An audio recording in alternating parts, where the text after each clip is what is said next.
Hello everyone, welcome to channel and welcome to the new episode. तो new episode के start होते ही हमें सोफिया को दिखाया जाता है। वो बताती है कि जब मुझे शेन ने सब कुछ बता दिया तो मुझे तो भरोसा ही नहीं हो रहा था, मुझे इस सब पर बिल्कुल भी यकीन नहीं आ रहा था। साथ ही साथ एडिथ अपने मन में बताती है कि मैंने जितना सोचा था ये इससे कई ज्यादा है, ये सब मैं नहीं सह सकती, बर्दाश्त नहीं कर सकती, बहुत दर्द हो रहा है। साथ ही साथ वो बताती है कि मुझे बिल्कुल ऐसा लग रहा है कि जैसे इसने मेरी पसली की हड्डी तोड़ दी हो, ये बिल्कुल उसी जगह पर मुझे मार रही है जो कि किसी को मैं दिखा भी नहीं सकती। तभी सोफिया यहाँ पर एडिथ से कहती है कि ऐसा लग रहा है कि तुमने फैसला कर लिया है अपने फैमिली को बिट्रे करने का। इस पर तो एडिथ उसे बताती है तुम क्या बता रही हो, मैं जो भी कह रही हूँ वो सच ही तो है। साथ ही साथ वो उसे ये भी कह देती है कि तुम इतनी श्योर कैसे हो सकती हो कि मेरा बाप ही जीतेगा। अब वो सोफिया से फर्दर कहती है कि करंट जो एम्परर है वो बहुत पावरफुल है और रुडविक एम्परर के साथ है। इसका मतलब ये है कि रुडविक फैमिली बहुत ही ज्यादा स्ट्रॉन्ग है, लेकिन अगर गोल्फ फैमिली मीन्स के मेरा फादर उसके खिलाफ लड़ाई करता है तो जाहिर सी बात है वो हार जाएगा, उसका हारना तय है। इस पर तो सोफिया उससे कहती है कि अब मौजूदा जो एम्परर है उसकी पावर कम हो जाएगी, इसी के साथ साथ रुडविक की पावर भी कम हो जाएगी और तब गोल्फ जीत जाएगा। अब ये बात सुनकर एडिथ कहती है कि चलो ठीक है, मैं तुम्हारी ये बात मान भी लेती हूँ कि मेरा फादर जीत जाता है और वो एम्परर बन जाता है, तो तुम्हें क्या लगता है कि फिर तुम्हें कौन सी पोजीशन मिलेगी, मुझे कौन सी पोजीशन मिलेगी? हमें कोई भी पोजीशन नहीं मिलेगी, तुम्हें कोई भी पहचान नहीं पाएगा। अब जैसे ये बात सोफिया सुनती है उसे बहुत गुस्सा आ जाता है। वो एडिथ से कहती है कि तुम अपने ऑनर को बिट्रे कर रही हो, साथ ही साथ अपने ऑनर का मजाक भी बना रही हो। सोफिया एडिथ को बताती है कि मैं लेडी, मेरे ख्याल से आप एक बात को गलत समझ रही है। वो उसे बताती है कि अगर आप एक खूबसूरत बेकार गुड़िया की तरह रहना चाहती है तो आप रह सकती है। साथ ही साथ वो उसे ये भी कह देती है कि मैं जब चाहूँ तुम्हें मार सकती हूँ और तुम्हें मालूम है मैं तुम्हारा मर्डर रुडविक फैमिली के नाम कर दूंगी और ये बता दूंगी कि तुम्हारा मर्डर रुडविक फैमिली ने किया है। नेक्स्ट सीन में हम देखते हैं कि एडिथ काम के लिए आई हुई होती है और लिनन भी वहाँ पर मौजूद था, लेकिन एडिथ का सारा जिस्म दर्द कर रहा था क्योंकि उसने बहुत ही ज्यादा मार खा ली थी। साथ ही साथ वो हमें ये भी बताती है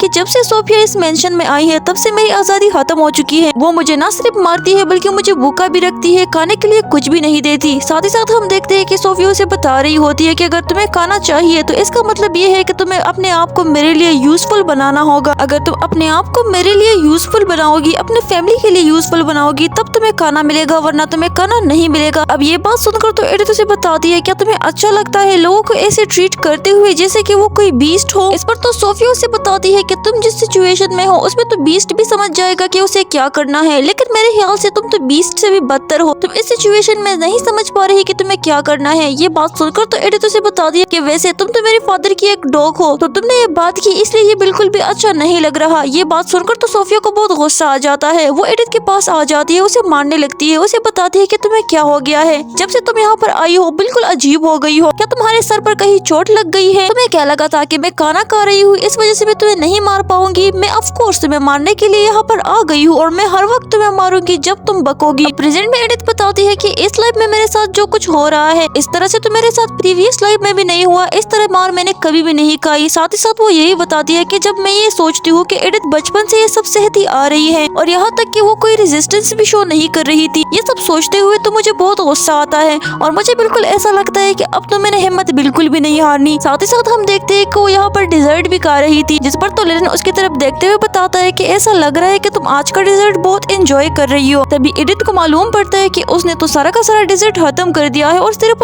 एक पीस रह गया है और वो लिनन की तरफ देखते हुए बताती है कि आप इसे खाना चाहेंगे, आज इसका टेस्ट बाकी में बहुत ही ज्यादा बढ़िया है। जिस पर तो लिनन उससे कहता है नहीं नहीं मुझे नहीं खाना। अब ये बात सुनकर एडिथ उससे कहती है लेकिन इसी पर एलन उससे कहता है क्योंकि मुझे स्वीट पसंद ही नहीं है। साथ ही साथ उसे यही बता देता है कि मैं मैट से कह दूं कि तुम्हारे लिए कुछ और डिजर्ट ला दे, जिस पर एडिथ बताती है कि नहीं। अपने मन में वो ये भी कह रही थी कि इस टाइम पर लेन इतना हैंडसम क्यों दिख रहा है। उसकी तरफ देखते हुए बिल्कुल ये अंदाजा लग रहा है कि ज्यादा स्वीट खाना पसंद नहीं करेगा। इसी के साथ वो एक पीस भी एडिथ खा लेती है। थोड़ी देर बाद हम देखते हैं कि एडिथ अपने मन में यही बता रही होती है कि उस वक्त मैंने और क्यों नहीं मांगे डिजर्ट, मुझे मांगना चाहिए था। वो बताती है कि मुझे क्या मालूम था कि लेन बिजनेस ट्रिप पर चला जाएगा। हम देखते हैं कि लिनन उससे कह रहा होता है कि अब हमारी मुलाकात एक हफ्ते बाद होगी। प्रेजेंट में एडिथ बहुत उदास थी, बताती है कि मुझे कुछ तो खाना चाहिए था, आखिर में वो सिर्फ एक जगह है जहाँ पर मैं खाना खा सकती हूँ। जब मुझे यहाँ पर पनिशमेंट मिलती है तो मैं वहाँ जाकर खाना खा लेती हूँ, लेकिन अब एक हफ्ते तक तो मेरा कुछ भी नहीं बनेगा। वो बताती है कि वो कब आएगा, क्या कल आएगा, परसों आएगा, लेकिन अब क्या करूँ, वो एक हफ्ते बाद आने वाला है। वो हमें फर्दर बताती है कि किलन भी आजकल नहीं आ रहा, जब वो आता है तो मैं उसके साथ खाना खा लेती हूँ,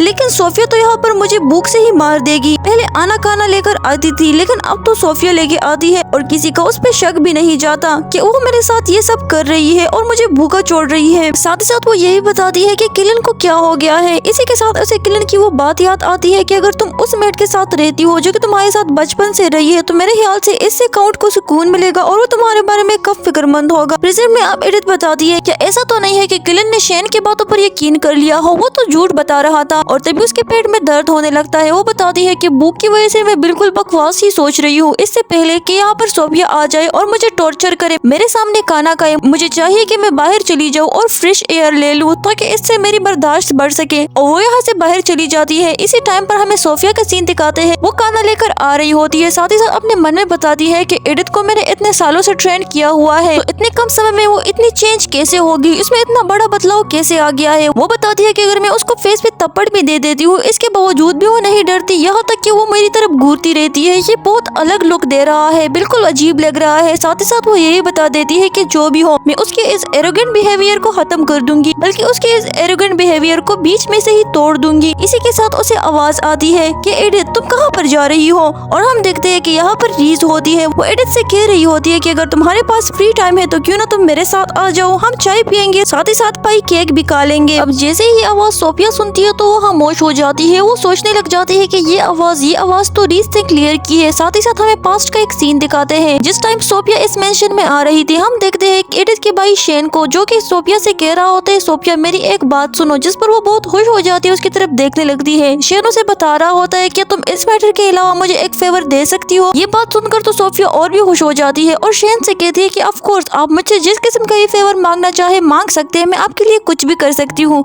जिस पर शेन उससे कह रहा होता है कि तुम जब मेंशन चली जाओ तो रीस पर मेरे लिए नजर रखो, उस पर नजर रखो कि उसके साथ कुछ अनयूजुअल तो नहीं हो रहा, वो ठीक तो है, और साथ ही साथ इसका भी अंदाजा लगा लो कि रीस को क्या चीजें पसंद है और क्या चीजें नहीं पसंद। वो उससे कह रहा होता है कि इस बात के बारे में तुम मेरे फादर को बिल्कुल भी मत बताना। ये सब बातें याद करते हुए सोफिया को बहुत गुस्सा आ रहा होता है। वो बताती है कि अब तक मैंने सिर्फ और सिर्फ उसकी हेल्प की है और मैंने हरगिज भी कंसिडर नहीं किया कि मैं कभी शेन की वाइफ बन जाऊंगी या मैं कभी बन सकूंगी, लेकिन मुझे बहुत गुस्सा आ रहा है। आखिरकार वो क्यों रीस की तरफ अटेंशन दे रहा है। मैं ये सब कुछ हरगिज भी बर्दाश्त नहीं कर सकती और ना ये सब कुछ होने दूंगी। आखिरकार वो रीस में इंटरेस्टेड क्यों है। साथ ही साथ हम देख रहे होते हैं कि एडिथ रीस को बता रही होती है कि नहीं नहीं मैंने नहीं करा, मुझे अपने रूम जाना है। सीन शिफ्ट होता है रूम की तरफ, जहाँ पर एडिथ कह रही होती है कि मेरे पेट में बहुत दर्द हो रहा है, अब ये भूख मैं बर्दाश्त नहीं कर सकती, मेरा सर चकरा रहा है, मेरे पेट में चूहे दौड़ रहे हैं। लेकिन अगर बाहर में वो पीछ पाई खा भी लेती, यहाँ पर सोफिया मुझे उल्टी करने पर मजबूर करती, वो मेरे स्टमक में कुछ भी नहीं छोड़ती। यहाँ पर ये सब बता ही रही होती है। तभी उसे याद आता है कि कैसे रीज ने उसे ऑफर किया था कि मेरे पास पीछ पाई है, तुम हमारे साथ खा लो। साथ ही साथ वहाँ पर किलन भी खड़ा था। एडिथ बताती है कि किलन बहुत सीरियस नजरों से मेरी तरफ देख रहा था, ये सब कितना एम्बेरेसिंग है। इसी टाइम पर दरवाजा नॉक होता है। हम देखते हैं कि सोफिया अंदर आ जाती है। उसके पास वही पीच पाई केक था जो कि रीज ने एडिथ के लिए ऑफर किया हुआ था। एडिथ अपने मन में कहती है क्या ये वही केक है जो कि रीज ने मेरे लिए ऑफर किया था। साथ ही साथ सोफिया उसे बताती है कि ये तुम्हारे लिए रीज ने भेजा है, ये तुम खा लो, वरना यहाँ पर लोग यही समझेंगे कि मैंने तुम्हें भूख से मार दिया, तो तुम्हें ये खा लेना चाहिए इससे पहले कि मैं अपने मूड को चेंज कर लूँ। ये देखकर तो एडिथ बहुत खुश हो जाती है। खुश होते हुए कहती है कि ओके ठीक है, वो उसे खाने लगती है। अब एडिथ बताती है कि पीच पाई का एक केक, उसके साथ एक गर्मा गर्म चाय का कप, ये कितना अच्छा है। मुझे यकीन नहीं हो रहा कि सोफिया मुझे ये सब खाने के लिए दे रही है। हम देखते हैं कि सोफिया खुश थी कि एडिथ अब ये खा लेगी। अब एडिथ बताती है कि मुझे ज्यादा सोचना नहीं चाहिए, बस इसे खा लेना चाहिए। जैसे उसे खाने लगती है, एक बाइट लेती है और तभी हम देखते हैं कि एडिथ के मुंह से खून आने लगता है। वो बताती है कि क्या, अच्छा तो इसका प्लान ये था, इसमें जहर मिला हुआ है। हम देखते हैं कि जो केक एडिथ ने खाया होता है उसमें असल में जहर होता है। एडिथ बताती है कि इसने ये जहर मिला दिया है। वैसे ये जहर वाला एपिसोड तो बाद में आने वाला था, अब तो जहर यूज करने का टाइम नहीं था। वो बताती है कि ओरिजिनल स्टोरी में सोफिया ने जहर का यूज किया हुआ था और इसका इल्जाम फिर रीज पर डाल दिया था। साथ ही साथ वो बताती है कि ऐसा जहर है कि जैसे ही खाने पर डाल दिया जाता है, कोई इसे खाता है तो वो खून की उल्टियां करने लग जाता है, इससे बंदा मर भी सकता है। साथ ही साथ हम देखते हैं कि यहाँ पर तो सोफिया खुद भी बहुत ही ज्यादा हैरान थी कि ये सब क्या हो गया है। वो चिल्लाते हुए कहती है कि एडिथ माय लेडी। और तभी नेक्स्ट सीन में हम देखते हैं कि यहाँ पर सोफिया रीज को डांट रही होती है। वो उसे बताती है कि तुमने केक का जो पीस भेजा था उस पर जहर लगा हुआ था, तुम्हें क्या लगता है कि तुम एडिथ को इस सिचुएशन में देख लोगे तो तुम अच्छा फील करोगी, इससे तुम्हें खुशी मिल रही है और तुम्हें पहले से मालूम था कि एडिथ को ये केक पसंद है, इसीलिए तुमने ये केक उसके लिए भेज दिया है। जिस पर तो रीज उससे कहती है कि नहीं, मैंने तो सिंसियरली इस पे कुछ भी नहीं डाला, मैंने तो सिर्फ और सिर्फ केक का एक पीस भेजा हुआ था। हम देखते हैं कि यहाँ पर किलन और क्लिप भी आ जाते हैं जो कि सोफिया से कहते हैं कि सोफिया अपनी औकात में रहो। इसी टाइम पर हम देखते हैं कि एडिथ को को होश भी आ जाता है। वो किलन की तरफ देखते हुए अपने मन में कहती है कि किलन भी यहाँ पर है। साथ ही साथ हम देखते हैं कि जब सोफिया उसकी तरफ देखती है तो बहुत वरीड होते हुए कहती है, माय लेडी आपको होश आ गया है। यहाँ पर एडिथ कुछ कहने की कोशिश कर रही थी, जिस पर सोफिया उससे कहती है, माय लेडी अब कुछ भी ना बताए, अब इतनी तकलीफ से बात कर रही है। जिस पर तो एडिथ अपने मन में कहती है कि ये अब मुझे खामोश करने की कोशिश कर रही है, जबकि इसे अच्छे से मालूम है कि जहर इसी ने मुझे दिया हुआ है। तभी वो यहाँ पर रीस से कहती है कि इसने आपके साथ बदतमीजी से बात की, इसके लिए मैं माफी चाहती हूँ। बस मेरे स्टमक में कुछ प्रॉब्लम हो गई है, इसीलिए मेरे स्टमक में दर्द था और मैंने उल्टी कर दी।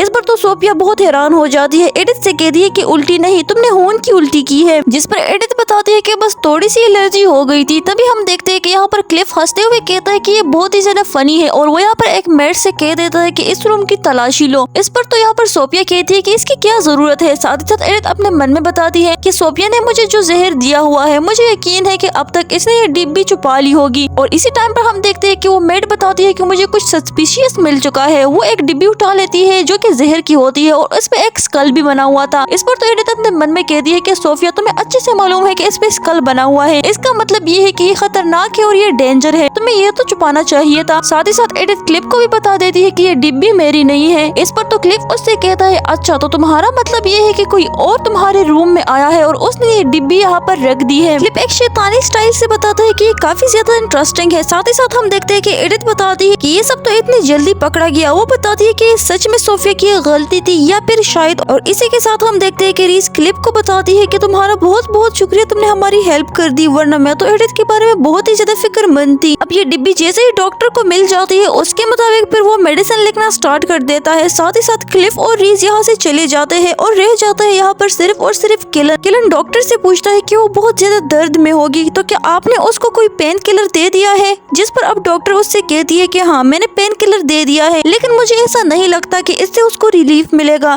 क्योंकि असल में उसका स्टमक बिल्कुल खाली था, जिसकी वजह से एक मामूली जहर भी उसके लिए खतरनाक साबित हो सकता था। वो उसे बताती है कि तुम्हारी बीवी का स्टमक बिल्कुल ही खाली था, जिसकी वजह से अब ये मामूली जहर भी उसके लिए जानलेवा साबित हो सकता था। ये बात सुनकर तो किलन बहुत हैरान हो जाता है। साथ ही साथ डॉक्टर उसे बताता है कि हाँ ये कॉमन बात है कि नोबल्स अक्सर अपने वेट लॉस के लिए अपने स्टमक को खाली रखते हैं, तो ये कॉमन बात है। ये बात सुनकर तो किलन और भी हैरान हो जाता है। उसे एडिथ याद आ जाती है। वो बताता है कि नहीं, एडिथ तो ऐसी बिल्कुल भी नहीं थी। जब भी मैं उसके साथ होता हूँ तो वो सबसे ज्यादा खाना खाती है। इसके बाद वो अपने मन में कहता है कि अगर एडिथ को अच्छे से मालूम ही था कि वो कुछ नहीं खा रही, तो फिर उसने आखिरकार जहर खाया ही क्यों। वो आजकल बहुत कमजोर दिख रही थी। ऐसा तो नहीं हो सकता कि उसे पहले से मालूम हो कि मेरा स्टमक खाली है और फिर भी उसने जहर खा लिया। क्या वो अपनी जान लेना चाहती थी। साथ ही साथ वो ये भी बता देता है कि मेरी अटेंशन लेने के लिए और थोड़ी सी अटेंशन पाने के लिए उसने ये काम कर लिया, ऐसा तो नहीं हो सकता। साथ ही साथ उसे याद आता है कि पहली एडिथ तो ऐसी नहीं थी। असल में पहली वाली एडिथ सिर्फ और सिर्फ अटेंशन चाहती थी और वो ये शैतानी वाले काम बहुत ज्यादा करती थी, लेकिन अब तो एडिथ बदल चुकी है। हम देखते हैं कि किलन उसके करीब बैठ जाता है। साथ ही साथ वो ये भी बता देता है कि मुझे यकीन नहीं आ रहा, मैं यहाँ पर बैठा हुआ हूँ और एडिथ को ये सब सहता हुआ देख रहा हूँ, कुछ भी नहीं कर सकता। तभी हम देखते हैं कि एडिथ को होश आने लगता है। वो बताती है कि मैं किलन की आवाज सुन सकती हूँ। किलन ये बताता है कि आखिरकार इसने जहर क्यों खा लिया। और तभी हम देखते हैं कि एडिथ उसे बताती है कि जैसे कि मैंने सोचा था, तुम अब भी वही सोच रहे हो कि ये जहर मैंने खुद खाया है। इस पर तो किलन उससे कहता है, एडिथ तुम जाग गई हो, तुम मेरी बात सुन रही हो। साथ ही साथ वो उससे ये पूछने वाला था कि तुमने आखिरकार ऐसा क्यों किया, लेकिन इससे पहले कि वो उसे ये बता पाता, एडिथ उससे कहती है, किलन तुम यहाँ से चले जाओ, मुझे अकेला छोड़ दो। असल में एडिथ इस बात से उदास थी कि किलन ने क्यों बता दिया कि इसने जहर खुद ही खा लिया है। वो बताती है कि मैंने ये सोचा था और मैंने ये कहा था कि मैं कभी भी किलन से एक्सपेक्टेशन नहीं रखूंगी, लेकिन फिर भी वही हुआ। उसने जो बताया उससे मुझे बहुत ही ज्यादा तकलीफ मिल रही है। आखिर में सिर्फ और सिर्फ रीस ही थी जिसने मेरा साइड लिया। तभी हम देखते हैं कि रीस यहाँ पर सबको बता रही होती है कि कोई और रीजन हो सकते हैं जिसकी वजह से ये सब हुआ है। इस पर तो क्लिप उससे कहता है, रीस तुमने खुद भी देख लिया कि वो जहर का बोतल उसके रूम में ही था, तो फिर तुम ये सब क्यों बता रही हो। इस पर रीस उसे बताती है कि मुझे इस बात की समझ नहीं आ रही कि तुम सब लोग इस बात पर स्टिक क्यों हुए हो कि वो मुझे नुकसान पहुंचाना चाहती है। वो मुझे नुकसान नहीं पहुंचाना चाहती। जब मैं उसके रूम में गई थी तो फिर उसने मुझे ये क्यों बता दिया कि मेरे स्टमक में थोड़ा सा दर्द हो रहा है, शायद शायद से वो इसीलिए ये कहना चाह रही थी ताकि मैं उसके बारे में वरीड ना हूँ। साथ ही साथ वो यही बता दी है जब मैंने ये सुना था कि एडिथ यहाँ पर आने वाली है तो इससे मैं बहुत खुश थी। वो मेरी एज की है, मैंने यही सोचा था कि वो मेरी फ्रेंड बन जाएगी। और हाँ, ये मैं अब भी बताती हूँ कि हम अब भी बेस्ट फ्रेंड्स बन सकते हैं। आप लोग क्यों बीच में आ जाते हैं? और ये सब बात एडिथ को मालूम पड़ चुकी थी कि रीस ने उसका साथ दिया है। अब एडिथ यहाँ पर एम्प्रेस से पूछ रही होती है कि एम्प्रेस, रीस को क्या क्या चीजें पसंद है, जिस पर एम्प्रेस उसे बताती है कि उसे बुक रीड करना बहुत ज्यादा पसंद है, इसके अलावा एम्ब्रॉयडरी करना पसंद है। अगर तुम उसके लिए बुक की सिलेक्शन करती हो तो बुक तो बहुत ज्यादा मौजूद है जिसके लिए तुम्हें सिलेक्शन मुश्किल हो जाएगी, लेकिन अगर तुम एम्ब्रॉयडरी से रिलेटेड कोई चीज सिलेक्ट करती हो तो ये तुम्हारे लिए इजी होगा और आसान होगा। जिस पर एडिथ बताती है कि हाँ, ये बहुत अच्छी बात है। साथ ही साथ नेक्स्ट सीन में हम देखते हैं कि एडिथ बहुत खुश हो रही होती है। वो बताती है कि फाइनली मैं रिकवर कर चुकी हूँ और अब मैं काम के लिए जाऊंगी। वो काम के लिए बहुत ही ज्यादा खुश हो रही होती है, जबकि साथ में सोफिया बैठी हुई थी, वो बहुत बोर हो रही थी। वो बताती है कि ये इतनी खुश क्यों हो रही है, वो भी काम करने के लिए। तभी हम देखते हैं कि किलन चिल्लाते हुए एडिथ के पास आ रहा होते हुए एडिथ से कहता है, एडिथ ये तुमने क्या कर दिया? इस पर तो एडिथ बहुत हैरान हो जाती है। साथ ही साथ किलन उसे बता रहा होता है कि मुझे बता दो, मुझे तुम यही बता दो कि ये तुमने नहीं किया, जल्दी करो। जिस पर तो एडिथ उससे कहती है कि रुक जाओ, पहले मुझे ये बताओ कि हुआ क्या है, मुझे एक्सप्लेनेशन तो दो। इस पर तो किलन उसे बताता है कि तुमने रीस को जो एम्ब्रॉयडरी के लिए जो थ्रेड दिया हुआ था, इससे वो बेहोश हो गई है और इन्वेस्टिगेशन से मालूम हुआ है कि उस थ्रेड में असल में पॉइजन था, मींस के जहर था। अब ये बात सुनकर तो एडिथ बहुत हैरान हो जाती है, बताती है कि ऐसा नहीं हो सकता। वो किलन से कहती है कि मैं जो थ्रेड लेके आई थी वो असल में पैक था, तो इतने कम टाइम में किसने उस पर पॉइजन डाल दिया? साथ ही साथ वो हमें बताती है कि ओरिजिनल स्टोरी में भी बिल्कुल ऐसा हुआ था, रीस को पॉइजन किया गया था, सोफिया ने उसे पॉइजन किया था, लेकिन वो थ्रेड वो वाला था जो कि पैक नहीं हुआ था। इसीलिए इस एनकाउंटर से बचने के लिए मैं एक ऐसा थ्रेड ले आई जो कि पैक हुआ था, मींस के सोफिया इसमें जहर नहीं डाल सकती थी। तो यह आखिरकार कैसे हो सकता है? इसका मतलब ये है कि मैं जितनी भी कोशिश कर लूं स्टोरी को चेंज नहीं कर सकती। क्या मैजिकली इस थ्रेड में बहुत से ही जहर आ गया है? ऐसा नहीं हो सकता। और तभी हम देखते हैं कि किलन उससे पूछता है कि मुझे सच सच बताओ कि तुमने आखिरकार ये किया क्यों है? और इस पर तो एडिथ उससे कहती है, किलन मुझे मालूम है कि तुम इस टाइम पर बहुत टेंशन में हो, लेकिन तुम मेरी बात गौर से सुनो, ये मैंने नहीं किया। अगर तुम ठंडे दिमाग से इस बारे में सोचते हो तो तुम्हें सब कुछ वाज़ेह हो जाएगा। साथ ही साथ वो ये भी बता देती है कि इस दुनिया में ओरिजिनल स्टोरी इतनी ज्यादा स्ट्रॉन्ग है कि कुछ भी नहीं चेंज हो सकता। अगर ऐसा सच में था तो फिर शुरू से सब कुछ चेंज क्यों हो रहा था? ऐसा नहीं हो सकता। साथ ही साथ वो यही बता देती है कि पहले से ही सब लोगों की अटेंशन मेरी तरफ थी जहरीली पाई की वजह से, तो इस वक्त मैं ऐसा काम क्यों करूंगी? अब इस पर तो किलन उससे कहता है कि ऐसी बात नहीं है कि मैं तुम्हारा भरोसा नहीं करना चाहता, मैं करना चाहता हूँ, लेकिन आजकल तुम्हारे आसपास कुछ ऐसी चीजें हो रही है जिसकी वजह से मेरा तुम पर शक जरूर से जाएगा। इस पर तो एडिथ उसे बताती है कि हाँ, इसीलिए तो मैं तुम्हें बता रही हूँ कि मेरे इर्द गिर्द सर्वाइलेंस ज्यादा कर दो और मेरे आसपास मेड ज्यादा कर दो, ताकि वो लोग मुझ पर नजर रखे कि मैं कुछ सस्पिशियस तो नहीं कर रही। इस पर तो किलन उसकी तरफ देखने लगता है और तभी हम देखते हैं कि यहाँ पर सोफिया बताती है, माय लेडी आप और सर्वाइलेंस के लिए क्यों पूछ रही है? इस पर तो एडिथ उसे बताती है कि इस सब मैटर में मैं इनोसेंट हूँ, तो सर्वाइलेंस मेरे लिए कोई मैटर नहीं करता और मैं कुछ और ज्यादा तो नहीं कर रही, सिर्फ और सिर्फ मेड्स की तादाद बढ़ा रही हूँ। और इस पर अब किलन उससे कहता है कि अच्छा ठीक है। वो उसे बताता है कि चलो ठीक है, मैं आना को यहाँ पर बुला के लाता हूँ। वो दरवाजे तक चला जाता है, अपने एक सर्वेंट से कहता है कि आना से कहो कि आज के बाद से वो एडिथ के साथ रहेगी। अब ये सब देखते हुए अपने मन में कहती है कि हाँ, ये अच्छा हुआ, किलन ने अच्छा काम कर दिया। साथ ही साथ वो सोफिया की तरफ देखते हुए अपने मन में यही बता रही थी कि अगर किलन थोड़ी देर और यहाँ पर रह जाता तो ये अच्छा होता, सोफिया मुझे टॉर्चर नहीं कर पाती, वो यही सोच रही थी। और तभी हम देखते हैं कि किलन उससे पूछता है कि ये मैटर तो हमने हल कर लिया है, तो अब तुम मुझे ये बताओ कि रीस को पॉइजन किया गया है, तो इससे रिलेटेड तुम एक्सप्लेनेशन कैसे दोगे और इस मसले को कैसे हल करोगी? जिस पर तो एडिथ उससे कहती है कि वैसे हमें उस मर्चेंट से मिलना पड़ेगा जिसने मुझे ये थ्रेड दिया था। अब ये बात सुनकर तो किलन कहता है कि अब तक तो उस मर्चेंट की तफ्तीश कर ली होगी हमारे गार्ड्स ने, लेकिन वो मर्चेंट इतना मशहूर है और वो इतनी अच्छी क्वालिटी की चीजें खरीदता है, वो अपना नाम बदनाम क्यों करना चाहेगा?